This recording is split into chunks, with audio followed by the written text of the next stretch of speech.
Gastroenterologist या मैदा जिगर specialist ये कौन सी बीमारियों का इलाज करते हैं, इनके पास कौन कौन से मरीज़ों को जाना चाहिए और ये क्या क्या प्रोसीजर्स कर सकते हैं, आज इसके बारे में बात करेंगे। मैं हूं डॉक्टर राजा इकरामुल हक, मैदा जिगर का स्पेशलिस्ट हूं। फातिमा मेमोरियल हॉस्पिटल में एज ए कंसल्टेंट काम करता हूं और प्राइवेट प्रैक्टिस करता हूं मैं शादमान में।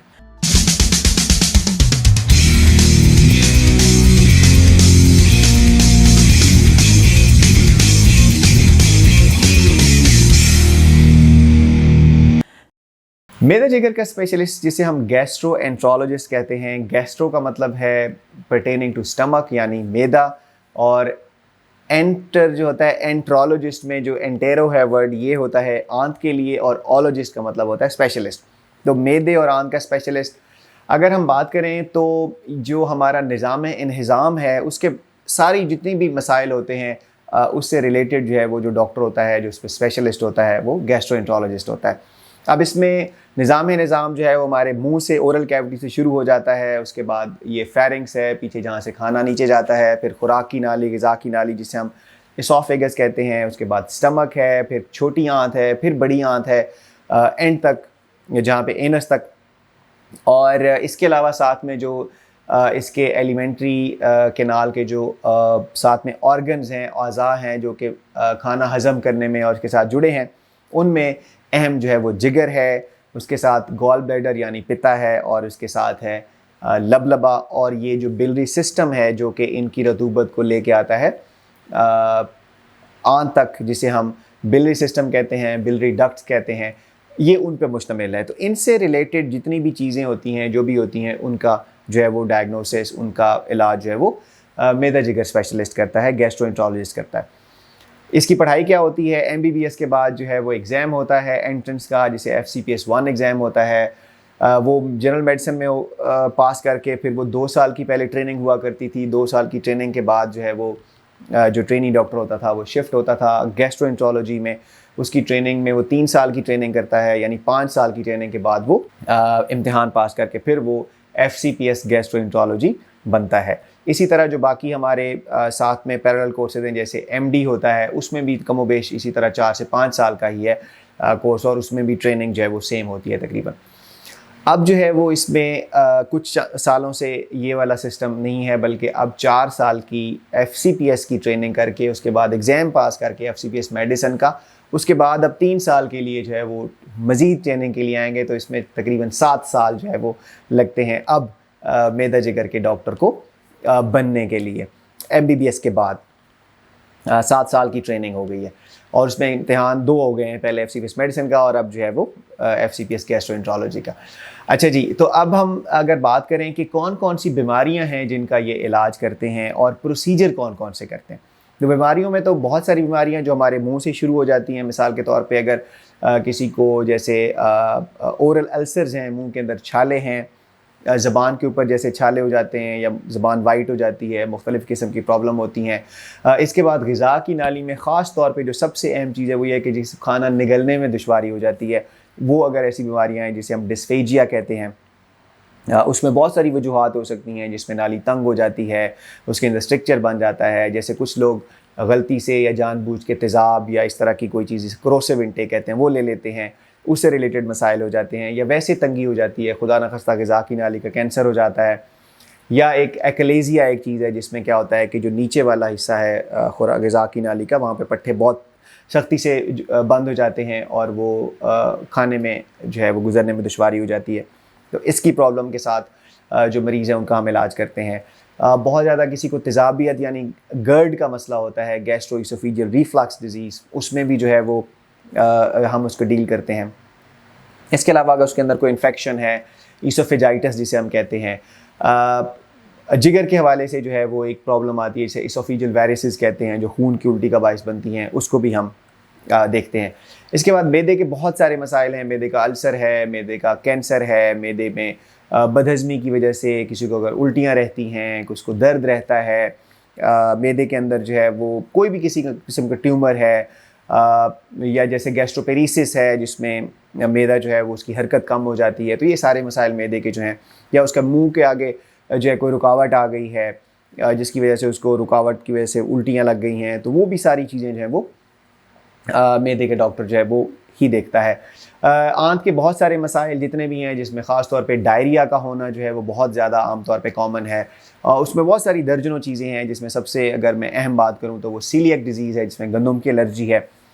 इसके अलावा अगर उसमें देखें तो बहुत सारे इन्फेक्शंस हैं, सोजिश की बीमारियां हैं, जो कि डायरिया का बाइस बन सकती हैं, कॉन्स्टिपेशन कब्ज़ का बाइस बन सकती हैं। तो ये सारी जो चीज़ें हैं वो भी जो मैदे का डॉक्टर है वो देखता है। बड़ी आंत में बहुत सारे मसाइल हो सकते हैं, वहाँ पे कोलाइटिस हो सकता है, बड़ी आंत का कैंसर हो सकता है, पॉलिप्स गदूदें हो सकती हैं जिससे ब्लीडिंग बहुत ज़्यादा होती है। वो मसाइल जो हैं वो भी सारे इससे रिलेटेड होते हैं। अगर किसी को कब्ज़ का मसला बहुत ज़्यादा है या पखाने के साथ खून आता है, तो ये सारे जो मसाइल हैं ये भी गैस्ट्रोएंटरोलॉजिस्ट देखता है। पेट में अगर दर्द रहता है, पेट में गैस रहती है, पेट में जो है वो पेट फूल जाता है, खुदा न खास्ता पेट की झिल्ली में पानी आ जाता है, तो ये सारे मसाइल जो हैं वो साफ ज़ाहिर है मैदे का डॉक्टर देखता है। जिगर जो है उसकी जितनी बीमारियां हैं, जैसे हेपेटाइटिस है, अगर कोई दवाई की वजह से हुआ है या वायरस की वजह से है, जिगर के अंदर कोई पीप जैसे एब्सेस बन जाती है वो है, या जिगर का सुकड़ना जो है जी लिवर सिरोसिस, ये बहुत बड़ी प्रॉब्लम है। और ख़ास तौर पे जो वायरल हेपेटाइटिस सी है वो बहुत कॉमन है। उसके बाद बी, और इसके अलावा और बहुत सारी उसकी बीमारियां हैं, जिसमें कुछ ऑटो इम्यून डिजीज़ होती हैं, जिगर के अंदर कोई चीज़ डिपॉजिट हो जाती है, मतलब बहुत सारी चीज़ें हैं जो कि जिगर की जो है वो डैमेज का बाइस बनती हैं।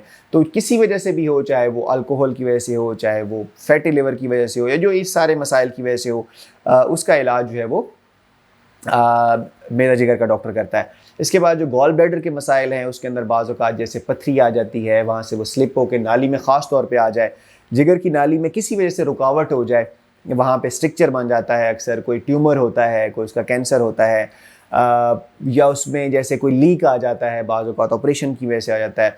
तो इन सारों का इलाज जो है वो भी एंडोस्कोपी के ज़रिए डॉक्टर करता है, ERCP के ज़रिए करता है। इस प्रोसीजर को हम ERCP कहते हैं।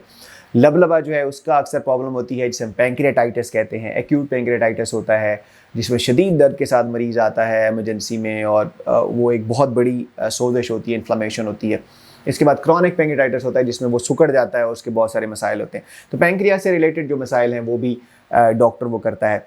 अच्छा, डॉक्टर जो है वो क्या मैदे का डॉक्टर जो है गैस्ट्रोएंटरोलॉजिस्ट है, वो कैंसर का भी इलाज कर सकता है। देखिए, सबसे पहला जो डॉक्टर है जो आपके कैंसर को, खुदा न खास्ता जो मरीज़ को है उसको डायग्नोज जो करता है, वो हमेशा गैस्ट्रोएंटरोलॉजिस्ट होता है। कि अगर किसी को मैदे का, ग़िज़ा की नाली का, आंत का, कहीं पे भी जिगर का, तो ये है, तो उसकी वो अक्सर डायग्नोसिस जो है, तशख़ीस जो है पहले क्योंकि आप इन मसाइल के साथ उनके पास जाते हैं, तो वो डायग्नोज़ करता है।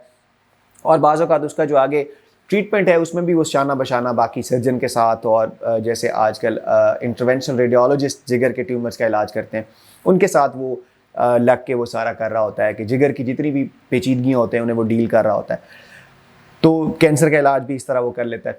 इसके बाद जो सबसे अहम चीज़ है वो है उसकी स्किल एंडोस्कोपी की, जिसको वो खाली दवाई लिखने वाले फिजिशियन से एक जो है वो आगे जो है एक इंटरवेंशनिस्ट के तौर पे जो है ना वो काम कर सकता है, जिसमें ना सिर्फ तशख़ीस के तौर पे वो एंडोस्कोपी इस्तेमाल करता है, बल्कि वो बहुत सारी बीमारियों का हल जो है उसकी तरफ साथ होता है। और ना सिर्फ बीमारी का इलाज होता है, बस के बाज़ औक़ात वो लाइफ सेविंग प्रोसीजर से करता है। मिसाल के तौर पर कहीं से ब्लड आ रहा है किसी को मैदे से या आंत से या जो ग़िज़ा की नाली में से, और अगर वो उसका चंद मतलब घंटों में अगर जो है ना वो मरीज़ नहीं पहुंचता, या खुदा न खास्ता दूर होता है, या इलाज नहीं हो पाता, तो बाज़ औक़ात इतना खून बह जाता है कि वो मरीज़ के लिए जानलेवा हो सकता है। तो वो एंडोस्कोपी के ज़रिए क्या करता है कि उस ब्लड को रोकता है।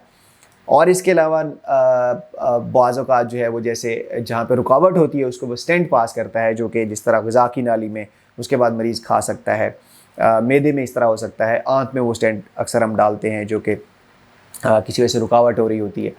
ERCP एक बहुत बड़ा प्रोसीजर है जो कि पहले सर्जरी के ज़रिए सारा कुछ वहाँ पे किया जाता था, जब बगैर सर्जरी के मैदे जिगर के डॉक्टर जो है वो उसको क्लियर करता है, जिगर की नाली को, पैंक्रियाज़ की नाली को। और इसके अलावा जो है वो एक ट्यूब हम डालते हैं जिसे हम पेग ट्यूब कहते हैं, जो कि बेसिकली उन लोगों में डाली जाती है जो खाना पीना जिनमें कम हो जाता है, या जो किसी बीमारी के तहत उनका मुंह से जो है वो खाना पीना तकरीबन नामुमकिन हो जाता है। तो फिर हम डायरेक्टली यहाँ से एक नाली डाल देते हैं एंडोस्कोपी के ज़रिए, जिससे खुराक जो है डायरेक्ट मैदे में दी जाती है। इसके बाद अब न्यू प्रोसीजर है, जैसे एंडोस्कोपिक अल्ट्रासाउंड है, जो कि बहुत ज़्यादा जिससे फ़ायदा हो रहा है। और उसके ज़रिए क्या हो रहा है कि आप जो मैदे के बाहर और आँत के बाहर जो चीज़ें हैं, जैसे लबलबे तक चीज़ों को आप ठीक कर सकते हैं, वहाँ से आप ड्रेन कर सकते हैं, वहाँ पे अगर कोई पानी की थैली बन गई है या वहाँ पे कोई पीप बन गई है उसको निकाल सकते हैं। तो उसका बहुत ज़्यादा रोल अब आ गया है। बायोप्सी ले सकते हैं आप उसके लिए मुख्तलिफ़ जगहों से, मुख्तलिफ़ चीज़ों की। तो वो एक नई इंटरवेंशन है जो कि अब पाकिस्तान में भी हो रही है काफ़ी सारी जगहों पे। और इसके अलावा बहुत सारी चीज़ें हैं, जैसे पहले जिनका इलाज सिर्फ सर्जरी होता था, वो मेडिकल अब जो गैस्ट्रोएंटरोलॉजिस्ट है वो कर रहा है। मिसाल के तौर पे एक्लेज़िया जो है, जहाँ पे नीचे वाले मसल्स खुराक की नाली के तंग हो जाते हैं, उसका इलाज पहले सिर्फ ऑपरेशन से होता था, मायोटमी होती थी, वो अब मायोटमी जो है वो एंडोस्कोपी के ज़रिए हो रही है। तो ये सारी चीज़ें हैं जो कि मैदा जिगर का डॉक्टर कर सकता है। तो इन सारी चीज़ों के जिनके मैंने जिक्र किया है, उनमें से अगर किसी भी तरीके की कोई भी ऐसी अलामत हो तो आप लाजमी अपने करीबी मैदा जिगर के डॉक्टर को दिखाएं, क्योंकि साफ ज़ाहिर है वो सिर्फ फिजिशियन नहीं है, उसके पास बहुत सारे टूल्स हैं, बहुत सारी ऐसी चीज़ें हैं जिनके ज़रिए वो आपकी तशख़ीस बहुत अच्छे से कर सकता है, आपकी मैनेजमेंट बहुत अच्छे से कर सकता है और आपका इलाज उस तरीके से ज़्यादा बेहतर तरीके से हो सकता है। खुश रहें, सेहतमंद रहें। अल्लाह हाफ़िज़।